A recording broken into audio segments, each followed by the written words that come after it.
Hello, my name is Booker G's, and I'm the writer and creator of the book Locked Up and Put Away, my 10-year experience as a juvenile counselor.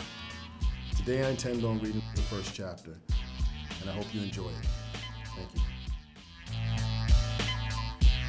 The research don't add. I might be old enough to be your dad, but I'll beat you when I'm mad. Call ACS, tell them hold this. I don't control this. I don't claim to. I'm not the nigga that just put his name to test. My pursuit of happiness starts off like a sad Ghostface song. Lots of bass and a tearjerker. In 2005, at the age of 37, my life was at a crossroads. With 2 children and a failing marriage and no job, what the hell am I gonna do? I was going through a rough patch in my life with a failing business while raising 2 very young children. I own a woman's boutique in Harlem on 116th Street. It was the wave, but traffic was very slow. I just quit a part-time job that I worked in Chelsea as a night manager at Mary House, a nonprofit organization that provided affordable housing for people with AIDS. Quitting this position was a mistake, because how was I gonna go pay rent, buy food, and go back and forth to the shop? But the dumbass that I was at the time, I put all my chips into the store, even though I had no real assets.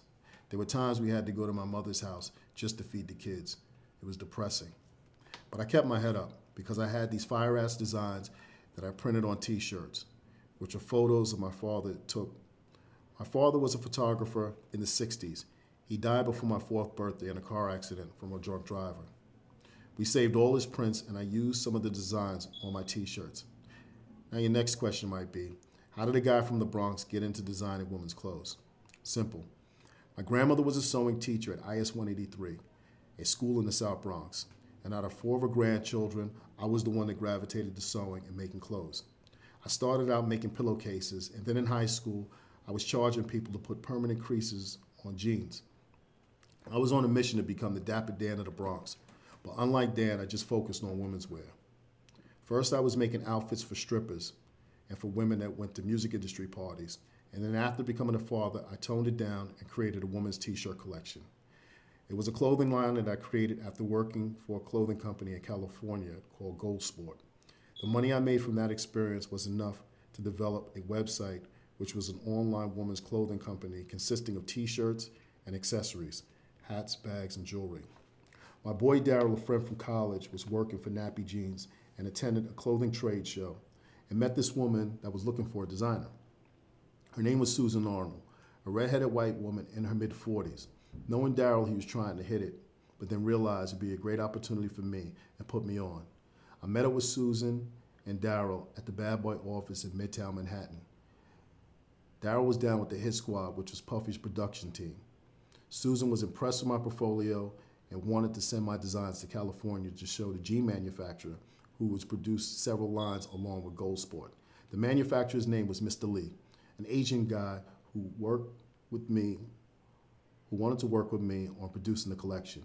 This was it. I was about to get it on and popping. See, I was having the hardest time in the fashion industry as an up-and-coming designer. Nobody was trying to help a heterosexual black man make his as a designer in this town. That's like being a gay football player. I never really got a chance to shine in New York. Let me take that back. That's not necessarily true. Around the same time, I met up with the staff at Fat Farms prior to their development of Baby Fat. When I heard that Russell Simmons was going to produce a woman's line to complement Baby Fat, I would go to the store in Soho every day hoping to see him. The staff got tired of seeing me come in there with my portfolio. They probably told him he had a stalker. But then one day he was there, and after I showed him my work, he put me in contact with his people. The staff at his office were impressed enough to schedule another meeting. But within that week of the meeting, I had already committed to work with Mr. Lee and Cali. Sometimes I wonder how that would have turned out. Mr. Lee produced a line of shirts, jackets, and dresses that I displayed at the show at the Tunnel.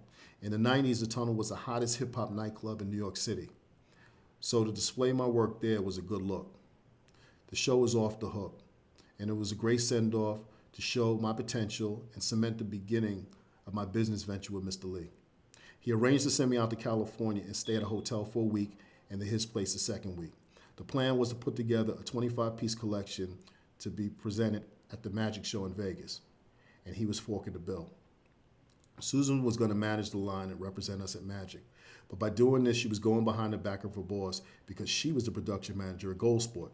The owner of Gold Sport was Mei Lin, a tenacious little Chinese woman with a lot of bread.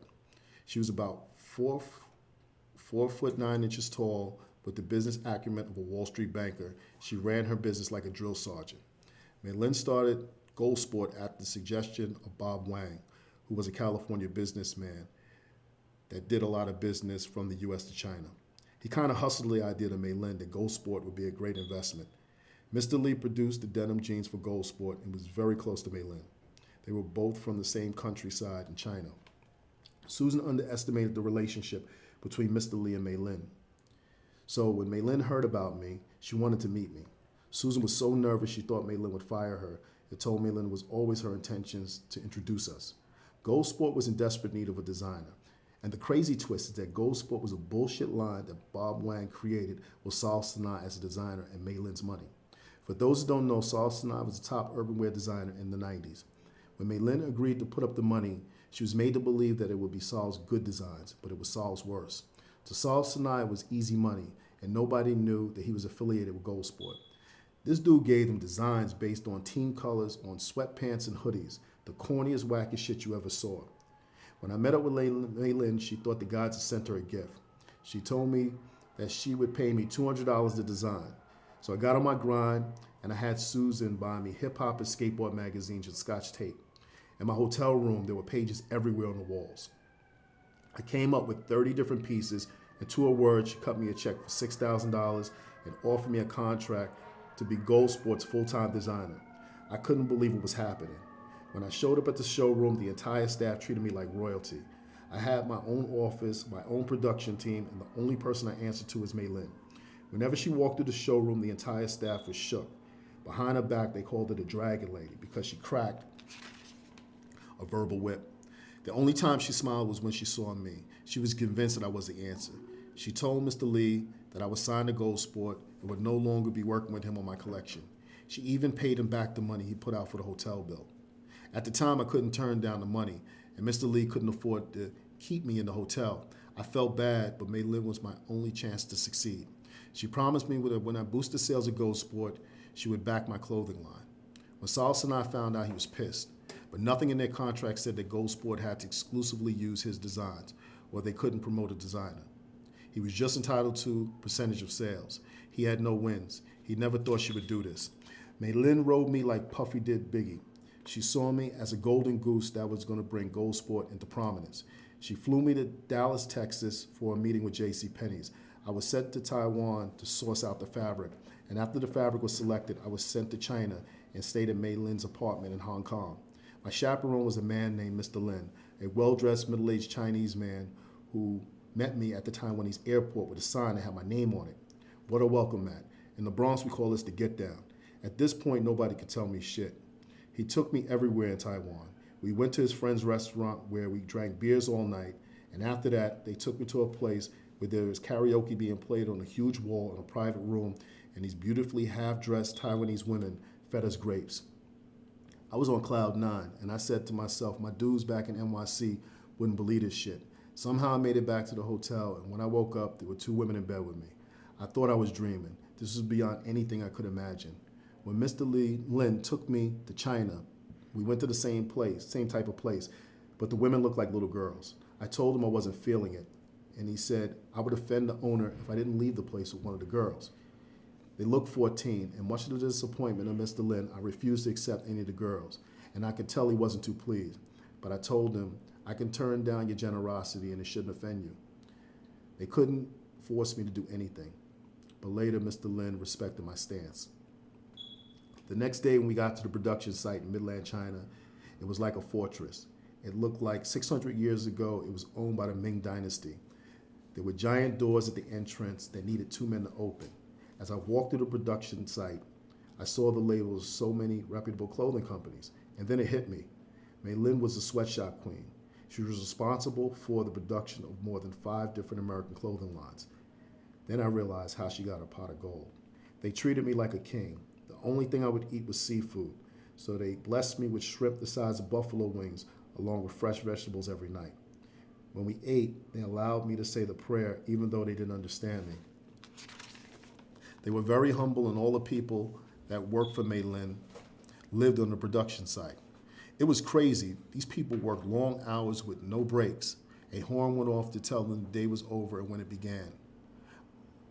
I couldn't understand how someone could coexist under these conditions. It was deplorable. How could they work like this for pennies? It was as if Mei Lin owned them. I called Mei Lin and I told her that this was disgraceful, but she said that they did better working for her than on the other countryside where they pick rice for half the pennies. In my country, this was a violation of labor laws, but I wasn't in my country.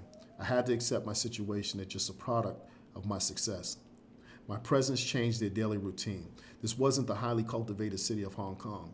This was more inland where they built homes with bamboo sticks for scaffolding. I became a spectacle wherever I went. Traffic would stop and people would stare and just wanted to touch my skin. It was weird because in their custom, black was bad luck, but I realized that they never saw a black person, and maybe not even on TV or in books. Their lives are so primitive. I don't even believe they had TVs, and in the mid-90s, cell phones were rare. I even saw a man get arrested for having too many children. These are very hardworking people. Even the children work. If you gave me $1 for every playground or park that I saw, I would be broke because there were none. Now I understand how these people go to the United States and start businesses. It's ingrained in them from birth.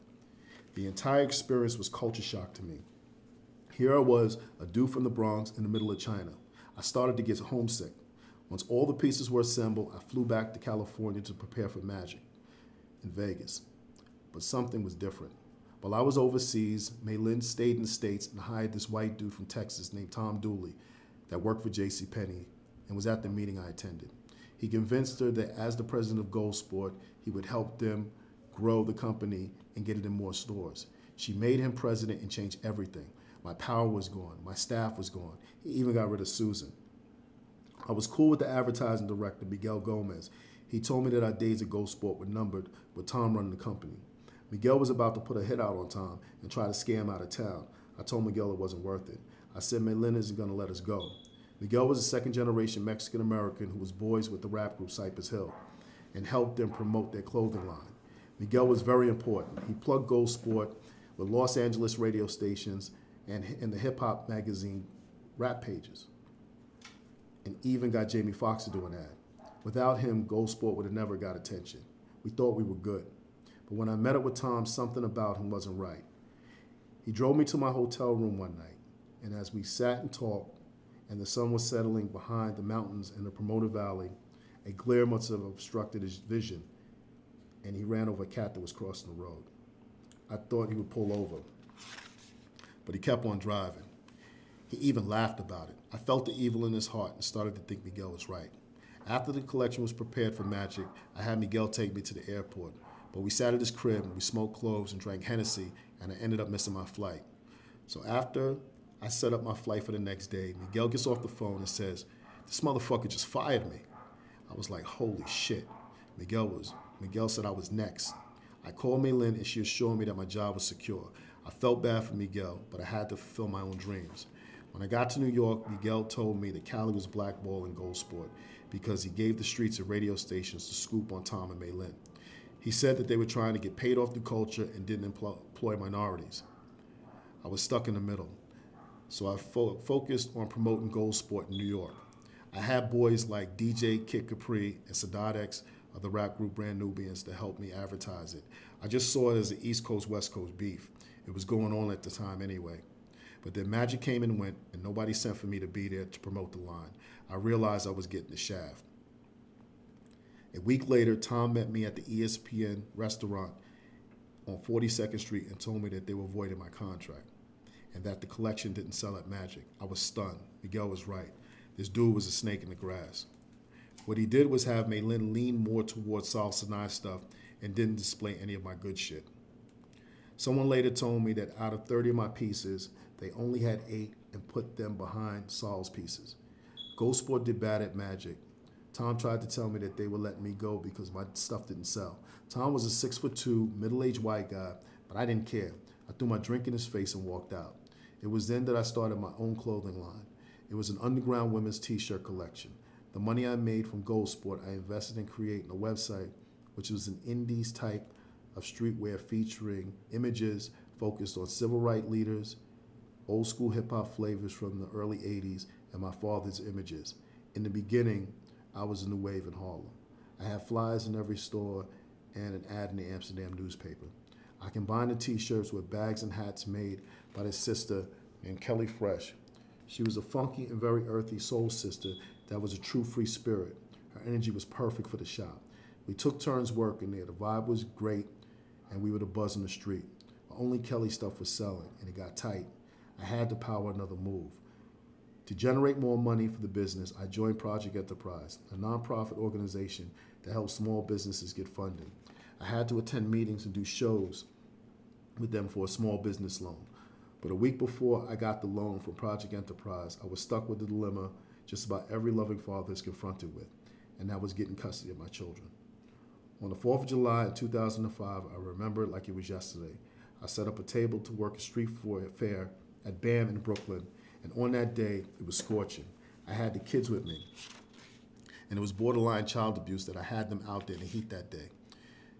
When they started to cry from being too hot, I said, fuck this, and I had the girl I shared the table with sell my merchandise while I took the kids to the pool uptown. As much as I love to create new trends, there was nothing I loved more than these two children. They were my greatest creations. I had my best friend James, who was my daughter's godfather, help me with my dilemma. He told me to go to court and file for custody. MJ, my son, was 6, and Rosemary, my daughter, was 2. It was stressful on them because there was so much going on with the whole custody thing. I had no wins. In court, they granted my wife custody and me visitation. It was then that I realized I had to get a real job. The research don't add. I might be old enough to be your dad, but I'll beat you when I'm mad. Call ACS, tell them hold this. I don't control this. I don't claim to. I'm not the nigga that put his name to test anything. My name is Pete Rock, the chocolate boy wonder. Helped out